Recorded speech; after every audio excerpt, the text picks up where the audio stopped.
Right, what we're going to do now is we're going to get the guest predictions for the Premier League season ahead. So, stand by, everybody. Sue's taken her eyes off half-time proceedings in the game between England and Colombia because nothing really to watch at half-time apart from some pundits just talking. So let's talk about predictions. Let's first of all go for the champions' choices. Has anybody not gone for Manchester City?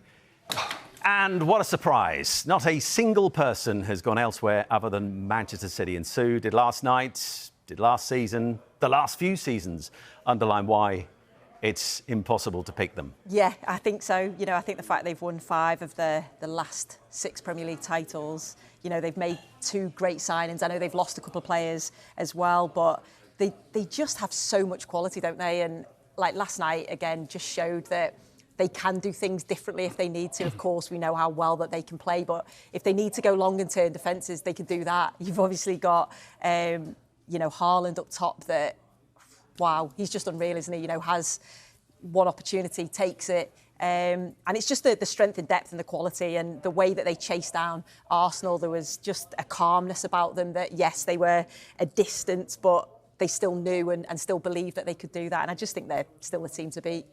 Chris, when you look who Arsenal have brought in, and all of them start today in that game at home to Nottingham Forest to late kick-off, Declan Rice, Kai Havertz, Yuri and Timber, how close are they going to run Man City then this season compared to last when it was only 5 points in the end? I think they'll be thereabouts again. But still not enough to pick. No, I look at, Sue's spot on with what she's saying there. I think Manchester City are just a level above everyone. They've got the strength and depth. They've obviously lost a few players. Goodwin will be a big miss for them. Mahrez will be a big miss. But, you know, when you look at Arsenal, I think they're maybe... Last season was... They didn't expect to be in that position. This season, they're now expected to go and challenge. I think maybe next year, I know it sounds as if you're writing off this season already, but I think we'll see Arsenal at their peak next year. In terms of the players they've brought in, they're a good age. The squad's at a good age. I think this year, if they can run them close again, next year I think we might see Arsenal back in lifting the Premier League title too.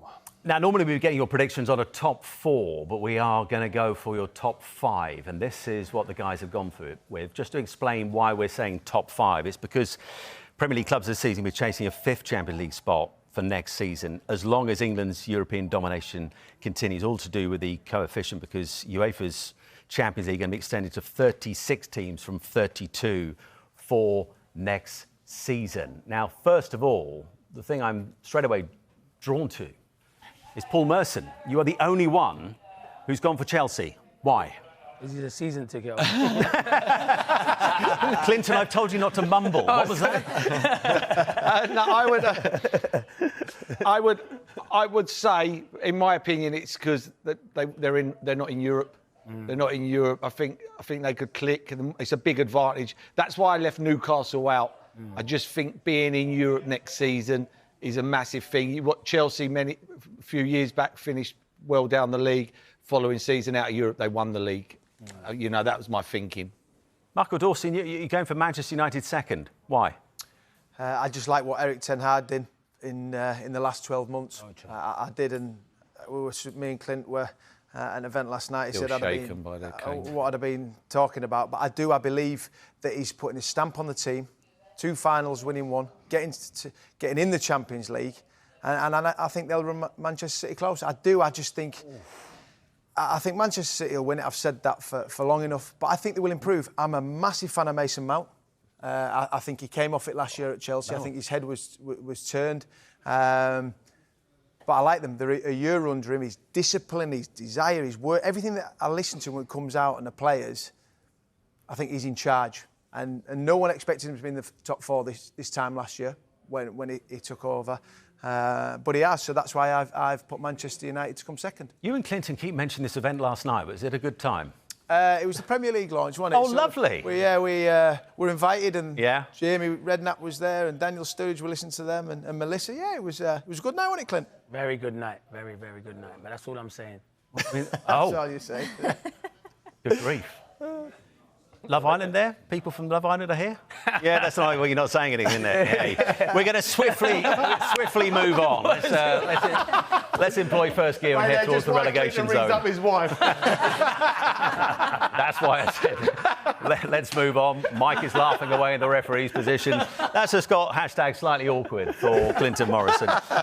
It's always awkward when you find yourself down the wrong end of the table in a Premier League season. Everton, of course, finishing 17th last season, their lowest finish in the Premier League era. And Paul, you're expecting them to struggle again. Why? Who, Everton? Yeah. Yeah, I just don't think they brought enough players in for me. If you look at last season, defenders were getting them out of trouble. You know, late defender scores late goal at Wolves, it's a late goal. I think it was Man City, last kick of the game. It weren't like the forwards were scoring bundles of goals and the defenders were getting them out of it. They weren't great. Home form weren't great.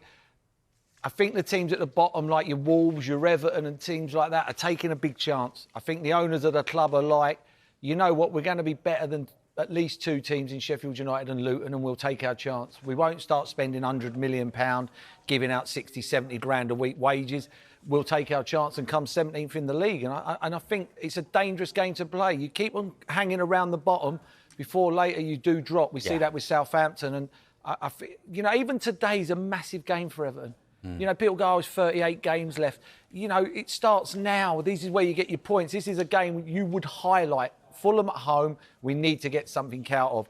Not, oh, don't worry, there's 37 games left. Big football match today. There's some big football matches in the Premier League today with teams that you expect to be in the bottom half fighting against each other. But, yeah, I don't want Everton to go down, but I think they will. Luton away to Brighton today as they start off life in the Premier League. I mean, Sue, no one's giving Luton a prayer this season. Why? I just think often when you're a team that comes up, I think often then you're one of those that or everyone sort of predicts to then go straight back down. But I think what they will have is like a real siege mentality, a real sort of belief about them. I think it's going to be difficult for them. Of course it is, and they know that. But they've got a way of playing, a style of play that I think will be difficult for teams to play against. But it's going to be tough for them, of course. Bournemouth's a big shout, Sue. Bournemouth's big shout for Sue. Big shout, Bournemouth. Yeah. Ooh, they spent quite well, Sue. I'm watching this game. Hey, no. I know it has just started. 47 and 39 seconds to go. Tom. Well, you didn't want to pick them. Now, why have you gone them for Bournemouth? Do you know? There's a chance. There is a chance, actually, isn't there? Do you know, it's difficult, isn't it? And I think, obviously, Luton, Sheffield United, like I mentioned before, the teams that have come up, you often just look and think, are they going to struggle? Look at the signings that they've brought in.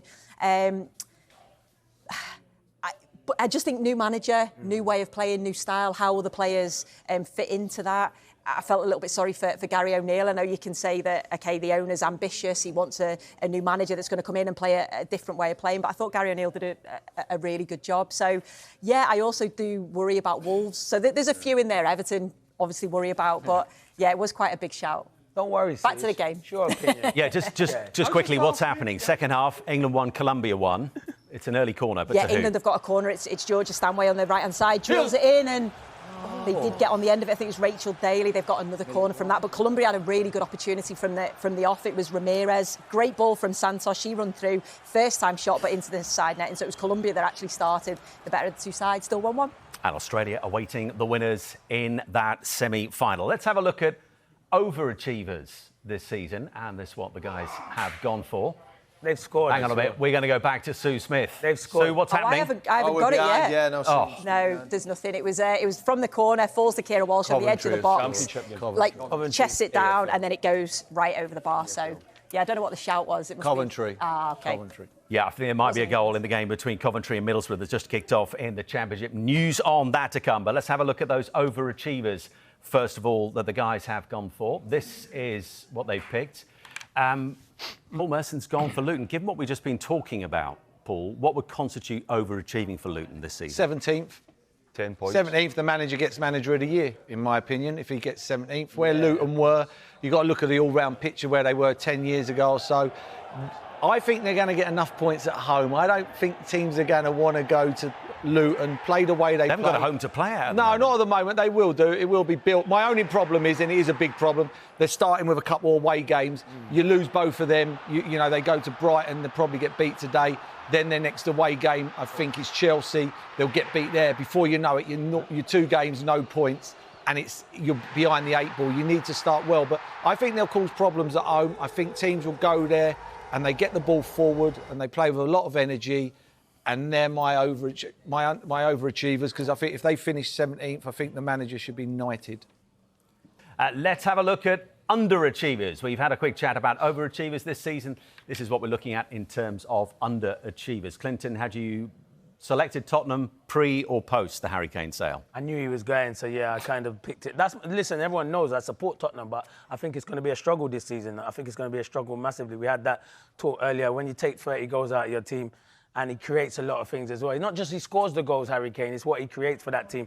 The leader, he leads by example. I just think, who's that striker? I do like the signings that have been brought in particular, James Maddison. I think he will be a good signing there, and he'll thrive there. But who's going to be that player who's going to score you the goals when it's 0-0 and it's tight and you need someone to produce a bit of magic? So that's why I've done that for Tottenham. Hopefully it doesn't happen, but in my heart of heart, that's what I think. I think they'll underachieve this season. Chris, you've gone for Chelsea. Does that underline that the rebuilding job that Pochettino has got ahead? Yeah, I mean, I think they'll obviously finish higher than what they finished last season, but I still think, a lot of people have got them down in that top 4, challenging for the Champions League. I don't see it. I think it will take time for them to gel. There's no doubt the manager is good at it, hence the reason why he's got the job. He knew exactly what he's doing. He was just in the door and managed to get rid of Doss quick as well. So he's hello. He's another low blow. He definitely knows what he's doing. He definitely knows what he's doing. But I look at Chelsea and I think the players, they're younger players that they've brought in. It's a project at this moment in time. And Nkunku, for me, would have been a star, but he's obviously going to miss he's going to be missing for a number of months. So that's a big blow for them. Big advantage playing once a week, though. Yeah, I agree. Right, last of all, in terms of what we got in the panel predictions, we have gone ones to watch. Let's have a chat with Michael Dawson about Harry Maguire. Is that one to watch in terms of where he ends up, and if he ends up a hammer? Well, yeah, if that happens, I think he'll be a very good signing for them. I think James Ward-Prowse, it looks like that's going to happen. And I think for the last couple of years, Harry Maguire has been made the scapegoat at Manchester United. Probably not last year, because I think he only started 8 Premier League games, but certainly the year before, the team was well below par, and it seemed to be all down to Harry Maguire. There was an awful lot surrounding it. I didn't like it. He'd probably be the first to say he set the bar higher than what he was performing. But I think whoever gets him, and it looks like it might be West Ham, if he does end up going, I think they'll be signing a very, very good player. I think mine's the best side, Diaby. I think Diaby would be the best one to watch. You're saying that choice is the best? Why? Yeah, that's the best, because I said it. No, not really. Because I think he's exciting. Aston Villa have brought a real gem there. He's at a good age. Emery knows him, and he'll score goals and he'll cause problems, and he'll take the pressure off Ollie Watkins, because I thought they were too reliant on Ollie Watkins. I just want to ask one more. Am I allowed to say? Yeah, of course you can. We've got time. Merson, Kai Havertz. Yeah. Can you explain that one, please? Because a lot of Arsenal fans are not happy with the signing. They're not overexcited. I think he's a very good player. I think he'll play a massive part in Arsenal pushing Man City all the way this season. I think he's a top player, and that's why I've picked him. Oh, yeah, fair enough. Okay.